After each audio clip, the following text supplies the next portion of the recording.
ॐ गं गणपतये नमः। समन्त्रकं श्रीगणपतिस्तोत्रम्। नमो गणपतये तुभ्यं ज्येष्ठज्येष्ठाय ते नमः। स्मरणाद्यस्य ते विघ्ना न तिष्ठन्ति कदाचन। देवानां चापि देवस्त्वं ज्येष्ठराज इति श्रुतः। त्यक्त्वा त्वाम्यः कः कार्य सिद्धिं जन्तुर्गमिष्यति। स त्वं गणपतिः प्रीतो भव ब्रह्मादिपूजिता। चरणस्मरणात् तेऽपि ब्रह्माद्या यशस्विनः। परापरब्रह्मदाता सुराणां त्वं सुरो यतः।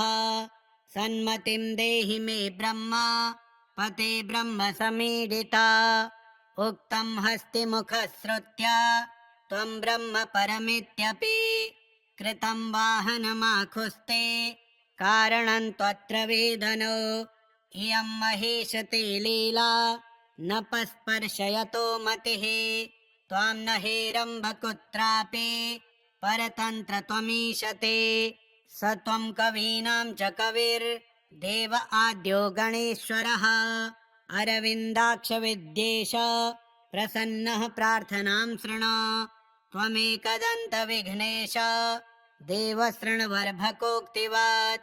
सत्कवीनां मध्य एव नैकाण्वशं कविं कुरु। श्रीविनायक ते दृष्ट्या कोऽपि नूनं भवेत् कविः। तं त्वामुमासुतं नौमि सन्मतिप्रदकामद। ममापराधः क्षन्तव्यो नतिभिः सम्प्रसेद मे। न नमस्य विधिं जाने त्वं प्रसीदाद्य केवलम्। न मे श्रद्धा न मे भक्तिर्न त्वदर्चन पद्धतिः। ज्ञाता वदान्यते स्मेति ब्रुवे साधनवर्जितः। कर्तुं स्तवं च तेनीशः प्रसीद कृपयोद्धर। प्रणामं कुर्वेतो नेन सदानन्द प्रसीद मे। नमो गणपतये तुभ्यं ज्येष्ठज्येष्ठाय ते नमः। स्मरणाद्यस्य ते विघ्ना न तिष्ठन्ति कदाचन।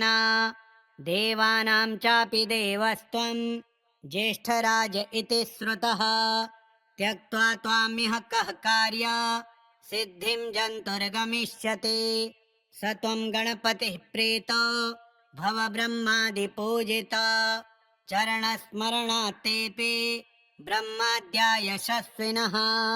परापरब्रह्मदाता सुराणां त्वं सुरो यतः। सन्मतिं देहि मे ब्रह्मा पते ब्रह्म समीडिता। उक्तं हस्तिमुखश्रुत्या त्वं ब्रह्म परमित्यपि। कृतं वाहनमाखुस्ते कारणं त्वत्र वेदनो। इयं महेशते लीला न पस्पर्शयतो मतिः। त्वां न हेरम्बकुत्रापि परतन्त्र त्वमीशते। स त्वं कवीनां च कविर्देव आद्यो गणेश्वरः। अरविन्दाक्ष विद्येश प्रसन्नः प्रार्थनां शृणु। त्वमेकदन्तविघ्नेश देव शृण्वरभकोक्तिवत्। सत्कवीनां मध्य एव नैकाण्वशं कविं कुरु। श्रीविनायक ते दृष्ट्या कोऽपि नूनं भवेत् कविः। तं त्वामुमासुतं नौमि सन्मतिप्रदकामद।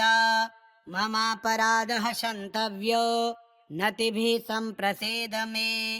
न नमस्य विधिं जाने त्वं प्रसीदाद्य केवलम्। न मे श्रद्धा न मे भक्तिर्न त्वदर्चन पद्धतिः। ज्ञाता वदान्यते स्मेते ब्रुवे साधनवर्जितः। कर्तुं स्तवं च तेनीशः प्रसीद कृपयोद्धर।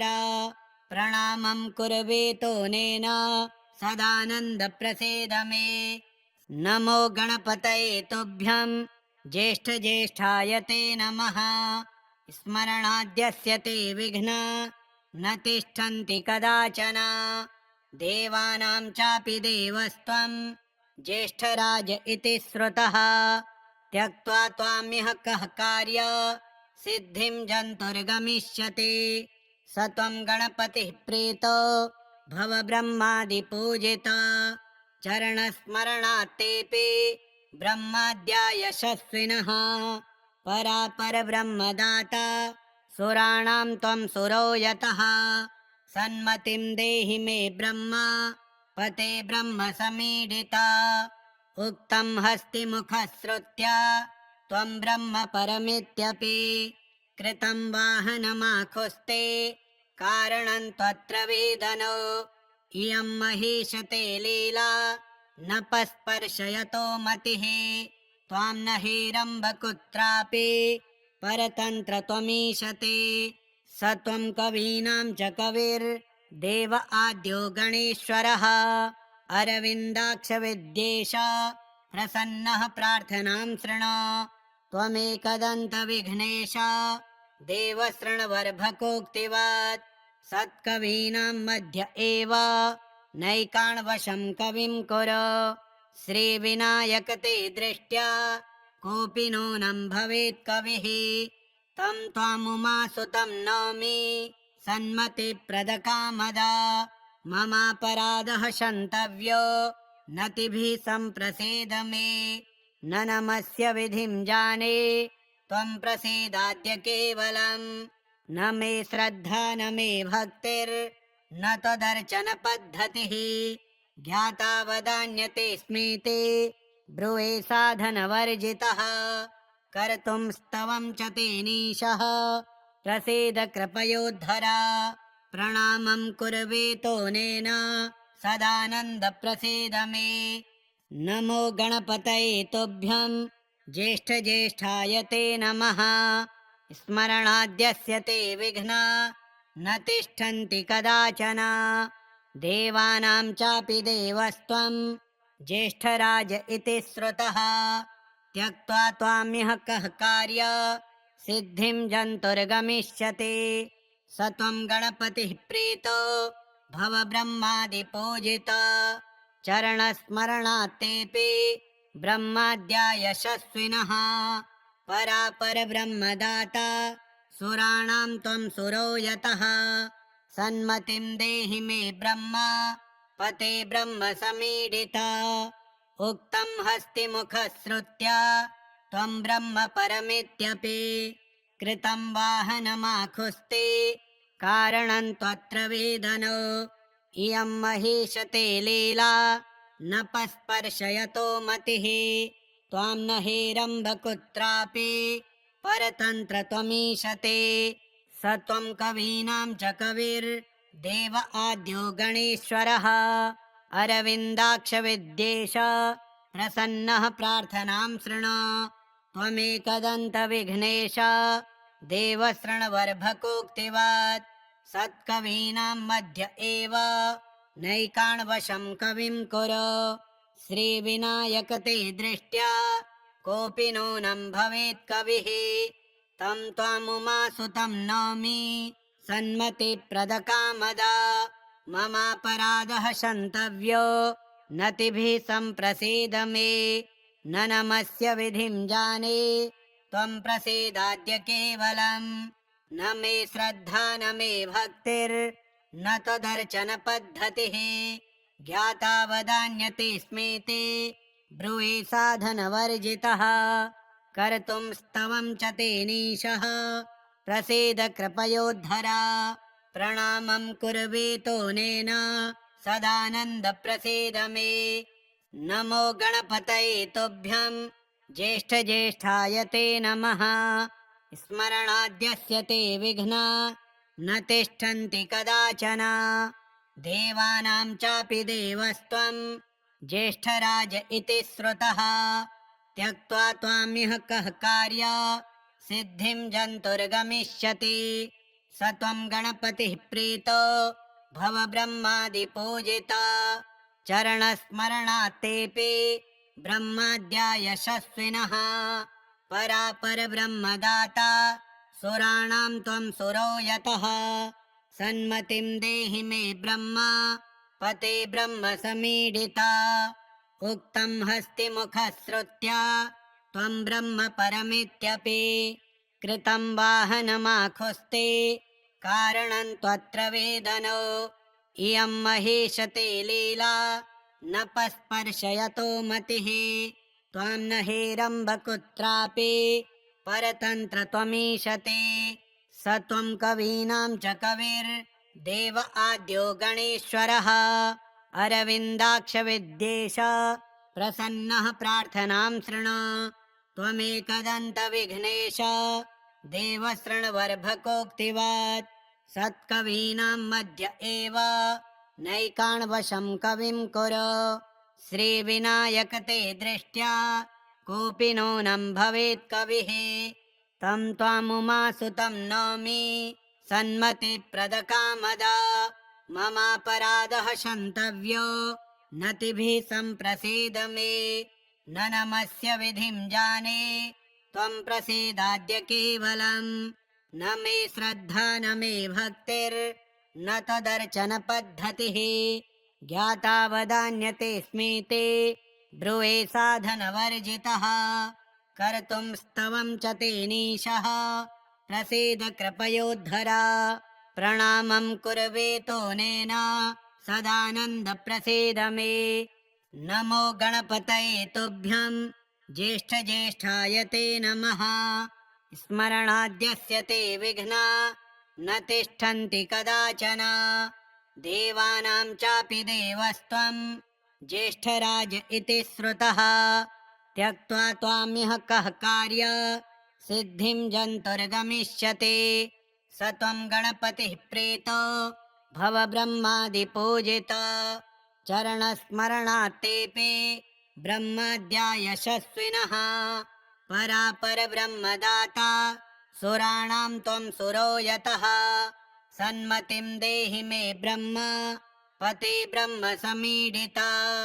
उक्तं हस्तिमुखश्रुत्य त्वं ब्रह्म परमेत्यपि कृतं वाहनमाखुस्ते कारणं त्वत्र वेदनो इयं महेशते लीला न पस्पर्शयतो मतिः त्वां न हेरम्ब कुत्रापि परतन्त्र त्वमीशते स त्वं कवीनां च कविर्देव आद्यो गणेश्वरः अरविन्दाक्ष विद्येश प्रसन्नः प्रार्थनां शृणु त्वमेकदन्त विघ्नेश देव शृण्वर्भकोक्तिवत् सत्कवीनां मध्य एव नैकाण्वशं कविं कुरु श्रीविनायक ते दृष्ट्या कोऽपि नूनं भवेत् कविः तं त्वामुमासुतं नौमि सन्मतिप्रदकामदा ममापराधः क्षन्तव्यो नतिभिः सम्प्रसीद मे न नमस्य विधिं जाने त्वं प्रसीदाद्य केवलम् न मे श्रद्धा न मे भक्तिर्न त्वदर्चन पद्धतिः ज्ञाता वदान्यतेऽस्मि ते ब्रुवे साधनवर्जितः कर्तुं स्तवं च तेनीशः प्रसीद कृपयोद्धरा प्रणामं कुर्वेतोनेन सदानन्द प्रसीद मे नमो गणपतये तुभ्यं ज्येष्ठज्येष्ठाय ते नमः स्मरणाद्यस्य ते विघ्ना न तिष्ठन्ति कदाचन देवानां चापि देवस्त्वं ज्येष्ठराज इति श्रुतः त्यक्त्वा त्वामिह कः कार्य सिद्धिं जन्तुर्गमिष्यति स त्वं गणपतिः प्रीतो भव ब्रह्मादिपूजितो चरणस्मरणात्तेऽपि ब्रह्माद्या यशस्विनः परापर ब्रह्मदाता सुराणां त्वं सुरो यतः सन्मतिं देहि मे ब्रह्म पते ब्रह्म समीडिता उक्तं हस्तिमुखश्रुत्य त्वं ब्रह्म परमेत्यपि कृतं वाहनमाखुस्ते कारणं त्वत्र वेदनो इयं महेशते लीला न पस्पर्शयतो मतिः त्वां न हेरम्ब कुत्रापि परतन्त्र त्वमीशते स त्वं कवीनां च कविर्देव आद्यो गणेश्वरः अरविन्दाक्ष विद्येश प्रसन्नः प्रार्थनां शृणु त्वमेकदन्त विघ्नेश देव शृण्वर्भकोक्तिवत् सत्कवीनां मध्य एव नैकाण्वशं कविं कुरु। श्रीविनायक ते दृष्ट्या कोऽपि नूनं भवेत् कविः। तं त्वामुमासुतं नौमि सन्मतिप्रदकामदा। ममापराधः क्षन्तव्यो नतिभिः सम्प्रसीद मे। न नमस्य विधिं जाने त्वं प्रसीदाद्य केवलम्। न मे श्रद्धा न मे भक्तिर्न त्वदर्चन पद्धतिः। ज्ञाता वदान्यते स्मीति ब्रुवे साधनवर्जितः। कर्तुं स्तवं च तेनीशः प्रसीद कृपयोद्धरा। प्रणामं कुर्वेतोनेन सदानन्द प्रसीद मे। नमो गणपतये तुभ्यं ज्येष्ठज्येष्ठाय ते नमः। स्मरणाद्यस्य ते विघ्ना न तिष्ठन्ति कदाचन। देवानां चापि देवस्त्वं ज्येष्ठराज इति श्रुतः। त्यक्त्वा त्वामिह कः कार्य सिद्धिं जन्तुर्गमिष्यति। स त्वं गणपतिः प्रीतो भव ब्रह्मादिपूजिता। चरणस्मरणात् तेऽपि ब्रह्माद्या यशस्विनः। परापरब्रह्मदाता सुराणां त्वं सुरो यतः। सन्मतिं देहि मे ब्रह्मा पते ब्रह्म समीडिता। उक्तं हस्तिमुखश्रुत्या त्वं ब्रह्म परमेत्यपि। कृतं वाहनमाखुस्ते कारणं त्वत्र वेदनो। इयं महेशते लीला न पस्पर्शयतो मतिः। त्वां न हेरम्ब कुत्रापि परतन्त्र त्वमीशते। स त्वं कवीनां च कविर्देव आद्यो गणेश्वरः। अरविन्दाक्ष विद्येश प्रसन्नः प्रार्थनां शृणु। त्वमेकदन्त विघ्नेश देव शृण्वर्भकोक्तिवत्। सत्कवीनां मध्य एव नैकाण्वशं कविं कुरु। श्रीविनायक ते दृष्ट्या कोऽपि नूनं भवेत् कविः। तं त्वामुमासुतं नौमि सन्मतिप्रदकामदा। ममापराधः क्षन्तव्यो नतिभिः सम्प्रसीद मे। न नमस्य विधिं जाने त्वं प्रसीदाद्य केवलम्। न मे श्रद्धा न मे भक्तिर्न त्वदर्चन पद्धतिः। ज्ञाता वदान्यते स्मीते ब्रुवे साधनवर्जितः। कर्तुं स्तवं च तेनीशः प्रसीद कृपयोद्धरा। प्रणामं कुर्वेतोनेन सदानन्द प्रसीद मे। नमो गणपतये तुभ्यं ज्येष्ठज्येष्ठाय ते नमः। स्मरणाद्यस्य ते विघ्ना न तिष्ठन्ति कदाचन। देवानां चापि देवस्त्वं ज्येष्ठराज इति श्रुतः। त्यक्त्वा त्वामिह कः कार्य सिद्धिं जन्तुर्गमिष्यति। स त्वं गणपतिः प्रीतो भव ब्रह्मादिपूजिता।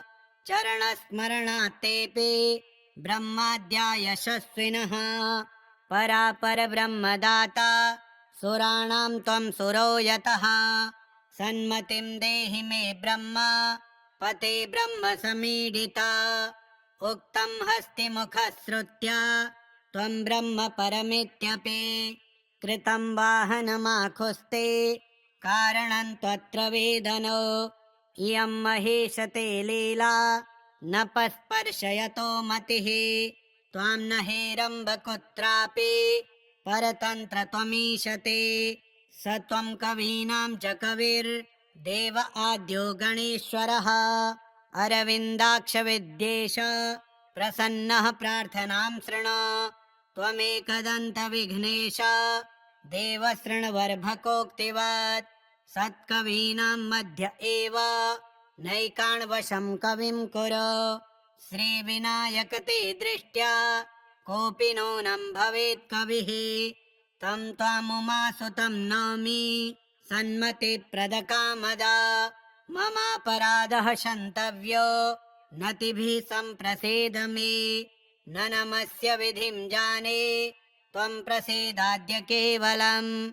न मे श्रद्धा न मे भक्तिर्न न तदर्चनपद्धतिः ज्ञाता वदान्यते स्मेते ब्रुवे साधनवर्जितः कर्तुं स्तवं च तेनीशः प्रसीद कृपयोद्धरा प्रणामं कुर्वेतोनेन सदानन्द प्रसीद मे नमो गणपतये तुभ्यं ज्येष्ठज्येष्ठाय ते नमः स्मरणाद्यस्य ते विघ्ना न तिष्ठन्ति कदाचन देवानां चापि देवस्त्वं ज्येष्ठराज इति श्रुतः त्यक्त्वा त्वाम्यः कः कार्य सिद्धिं जन्तुर्गमिष्यति स त्वं गणपतिः प्रीतो भव ब्रह्मादिपूजिता चरणस्मरणात् तेऽपि ब्रह्माद्या यशस्विनः परापरब्रह्मदाता सुराणां त्वं सुरो यतः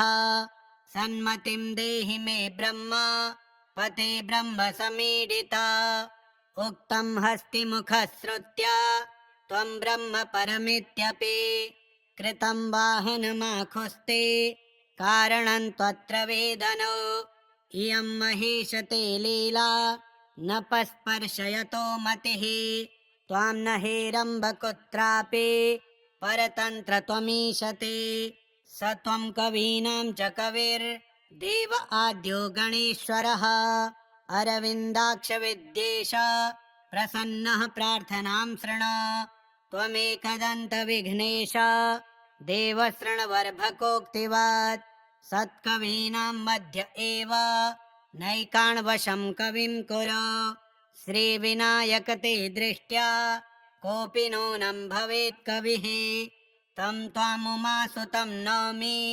सन्मतिप्रदकामद ममापराधः क्षन्तव्यो नतिभिः सम्प्रसीद मे न नमस्य विधिं जाने त्वं प्रसीदाद्य केवलम् न मे श्रद्धा न मे भक्तिर्न त्वदर्चन पद्धतिः ज्ञाता वदान्यते स्मेते ब्रुवे साधनवर्जितः कर्तुं स्तवं च तेनीशः प्रसीद कृपयोद्धरा प्रणामं कुर्वेतोनेन सदानन्द प्रसीद मे नमो गणपतये तुभ्यं ज्येष्ठज्येष्ठाय ते नमः स्मरणाद्यस्य ते विघ्ना न तिष्ठन्ति कदाचन देवानां चापि देवस्त्वं ज्येष्ठराज इति श्रुतः त्यक्त्वा त्वाम्यः कः कार्य सिद्धिं जन्तुर्गमिष्यति स त्वं गणपतिः प्रीतो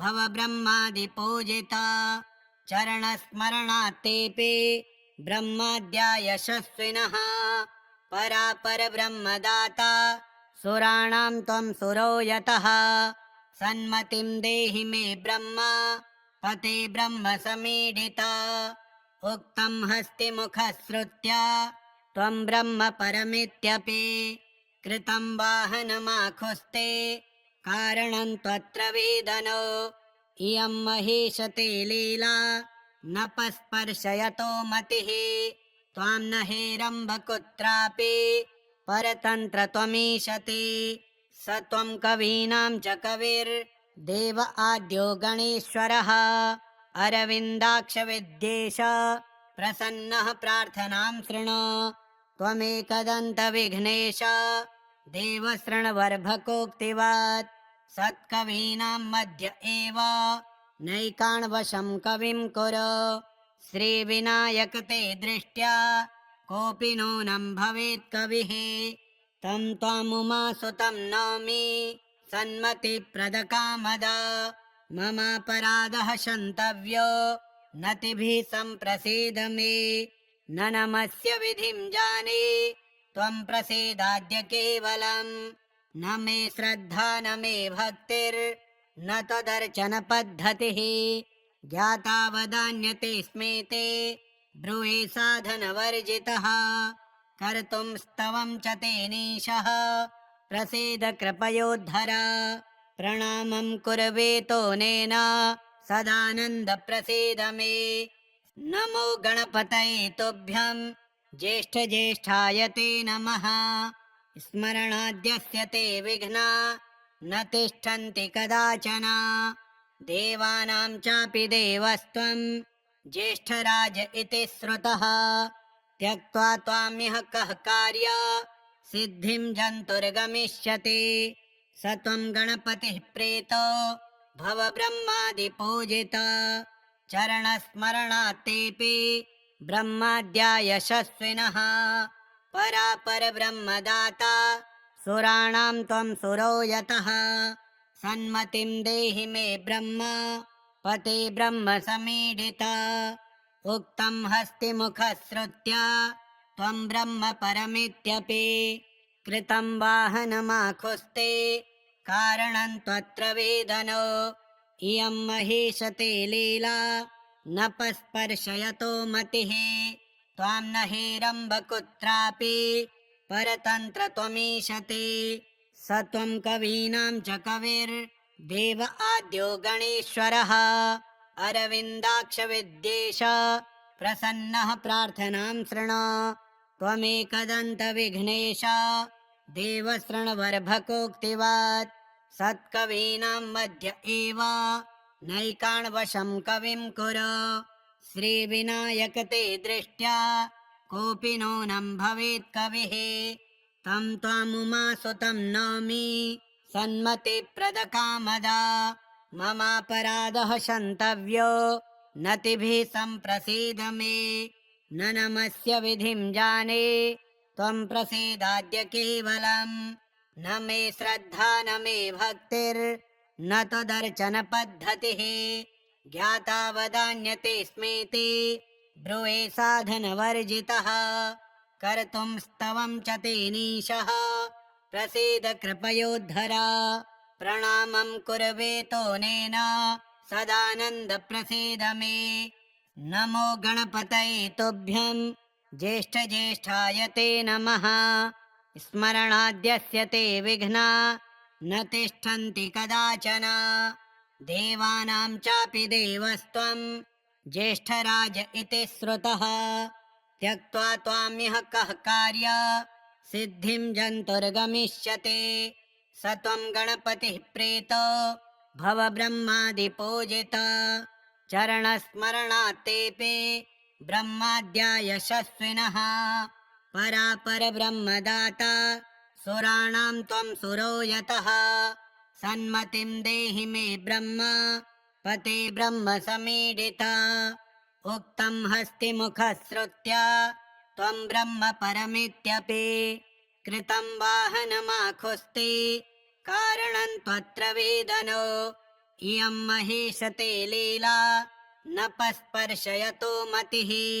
त्वां न हेरम्ब कुत्रापि परतन्त्र त्वमीशते स त्वं कवीनां च कविर्देव आद्यो गणेश्वरः अरविन्दाक्ष विद्येश प्रसन्नः प्रार्थनां शृणु त्वमेकदन्त विघ्नेश देव शृण्वरभकोक्तिवत् सत्कवीनां मध्य एव नैकाण्वशं कविं कुरु श्रीविनायक ते दृष्ट्या कोऽपि नूनं भवेत् कविः तं त्वामुमासुतं नौमि सन्मतिप्रदकामदा ममापराधः क्षन्तव्यो नतिभिः सम्प्रसीद मे न नमस्य विधिं जाने त्वं प्रसीदाद्य केवलं न मे श्रद्धा न मे भक्तिर्न त्वदर्चनपद्धतिः ज्ञाता वदान्यते स्मेति ब्रुवे साधनवर्जितः कर्तुं स्तवं च तेनीशः प्रसीद कृपयोद्धरा प्रणामं कुर्वेतोनेन सदानन्द प्रसीद मे नमो गणपतये तुभ्यं ज्येष्ठज्येष्ठाय ते नमः स्मरणाद्यस्य ते विघ्ना न तिष्ठन्ति कदाचन देवानां चापि देवस्त्वं ज्येष्ठराज इति श्रुतः त्यक्त्वा त्वामिह कः कार्य सिद्धिं जन्तुर्गमिष्यति स त्वं गणपतिः प्रीतो भव ब्रह्मादिपूजिता चरणस्मरणात्तेऽपि ब्रह्माद्या यशस्विनः परापरब्रह्मदाता सुराणां त्वं सुरो यतः सन्मतिं देहि मे ब्रह्म पते ब्रह्म समीडिता उक्तं हस्तिमुखश्रुत्या त्वं ब्रह्म परमित्यपि कृतं वाहनमाखुस्ते कारणं त्वत्र वेदनो इयं महीशते लीला न पस्पर्शयतो मतिः त्वां न हेरम्ब कुत्रापि परतन्त्र त्वमीशते स त्वं कवीनां च कविर्देव आद्यो गणेश्वरः अरविन्दाक्ष विद्येश प्रसन्नः प्रार्थनां शृणु त्वमेकदन्त विघ्नेश देव शृण्वर्भकोक्तिवत् सत्कवीनां मध्य एव नैकाण्वशं कविं कुरु श्रीविनायक ते दृष्ट्या कोऽपि नूनं भवेत् कविः तं त्वामुमासुतं नौमि सन्मतिप्रदकामदा ममापराधः क्षन्तव्यो नतिभिः सम्प्रसीद मे न नमस्य विधिं जाने त्वं प्रसीदाद्य केवलं न मे श्रद्धा न मे भक्तिर्न त्वदर्चन पद्धतिः ज्ञाता वदान्यते स्मीते ब्रुवे साधनवर्जितः कर्तुं स्तवं च तेनीशः प्रसीद कृपयोद्धरा प्रणामं कुर्वीतोनेन सदानन्द प्रसीद मे नमो गणपतये तुभ्यं ज्येष्ठ ज्येष्ठाय ते नमः स्मरणाद्यस्य ते विघ्ना न तिष्ठन्ति कदाचन देवानां चापि देवस्त्वं ज्येष्ठराज इति श्रुतः त्यक्त्वा त्वामिह कः कार्य सिद्धिं जन्तुर्गमिष्यति स त्वं गणपतिः प्रीतो भव ब्रह्मादिपूजिता चरणस्मरणात् तेऽपि ब्रह्माद्या यशस्विनः परापर ब्रह्मदाता सुराणां त्वं सुरो यतः सन्मतिं देहि मे ब्रह्मा पते ब्रह्म समीडिता उक्तं हस्तिमुखश्रुत्या त्वं ब्रह्म परमित्यपि कृतं वाहनमाखुस्ते कारणं त्वत्र वेदनो इयं महीशते लीला न पस्पर्शयतो मतिः त्वां न हेरम्ब कुत्रापि परतन्त्र त्वमीशते स त्वं कवीनां च कविर्देव आद्यो गणेश्वरः अरविन्दाक्ष विद्येश प्रसन्नः प्रार्थनां शृणु त्वमेकदन्त विघ्नेश देव शृण्वर्भकोक्तिवत् सत्कवीनां मध्य एव नैकाण्वशं कविं कुरु श्रीविनायक ते दृष्ट्या कोऽपि नूनं भवेत् कविः तं त्वामुमासुतं नौमि सन्मतिप्रदकामदा ममापराधः क्षन्तव्यो नतिभिः सम्प्रसीद मे न नमस्य विधिं जाने त्वं प्रसीदाद्य केवलं न मे श्रद्धा न मे भक्तिर्न त्वदर्चन पद्धतिः ज्ञाता वदान्यते स्मीते ब्रुवे साधनवर्जितः कर्तुं स्तवं च तेनीशः प्रसीद कृपयोद्धरा प्रणामं कुर्वीतोनेन सदानन्द प्रसीद मे नमो गणपतये तुभ्यं ज्येष्ठ ज्येष्ठाय ते नमः स्मरणाद्यस्य ते विघ्ना न तिष्ठन्ति कदाचन देवानां चापि देवस्त्वं ज्येष्ठराज इति श्रुतः त्यक्त्वा त्वामिह कः कार्य सिद्धिं जन्तुर्गमिष्यति स त्वं गणपतिः प्रीतो भव ब्रह्मादिपूजिता चरणस्मरणात् तेऽपि ब्रह्माद्या यशस्विनः परापर ब्रह्मदाता सुराणां त्वं सुरो यतः सन्मतिं देहि मे ब्रह्मा पते ब्रह्म समीडिता उक्तं हस्तिमुखश्रुत्या त्वं ब्रह्म परमित्यपि कृतं वाहनमाखुस्ते कारणं त्वत्र वेदनो इयं महीशते लीला न पस्पर्शयतो मतिः त्वां न हेरम्ब कुत्रापि परतन्त्र त्वमीशते स त्वं कवीनां च कविर्देव आद्यो गणेश्वरः अरविन्दाक्षविद्येश प्रसन्नः प्रार्थनां शृणु त्वमेकदन्तविघ्नेश देवशृण्वरभकोक्तिवत् सत्कवीनां मध्य एव नैकाण्वशं कविं कुरु श्रीविनायक ते दृष्ट्या कोऽपि नूनं भवेत् कविः तं त्वामुमासुतं नौमि सन्मतिप्रदकामदा ममापराधः क्षन्तव्यो नतिभिः सम्प्रसीद मे न नमस्य विधिं जाने त्वं प्रसीदाद्य केवलम् न मे श्रद्धा न मे भक्तिर्न त्वदर्चन पद्धतिः ज्ञाता वदान्यते स्मेते ब्रुवे साधनवर्जितः कर्तुं स्तवं च तेनीशः प्रसीद कृपयोद्धर प्रणामं कुर्वीतो नेन सदानन्द प्रसीद मे श्रीवासुदेवानन्द सरस्वती विरचितं समन्त्रकं श्रीगणपति स्तोत्रं श्रीगणेशार्पणमस्तु। ॐ गं गणपतये नमः।